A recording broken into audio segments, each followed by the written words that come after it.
morning guys, welcome again to another episode of Konting Kulitan. Mas maraming kaalaman dito sa Scoot Monkey. Now, di-discuss today is yung swing arm bushing upgrade dito sa ating Vespa. Ito, kung nakikita mo, bakal na siya.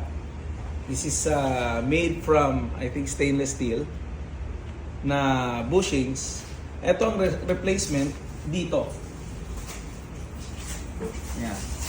Kung nakikita nyo, sa swing arm bushing natin is plastic.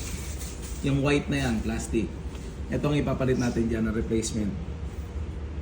Which is mas maganda kasi lesser na ang galaw niyan, plus mas matibay na, this is more durable than plastic.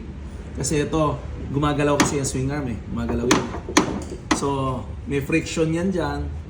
So basically, napuputpud yan pagka plastic and then eventually nasisira na. So, ito ipapalit natin sa kanya na mas durable and syempre mas maganda ang fit nito dito sa swing arm na to.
So guys, napalitan na natin ito yung mga plastic bushings before.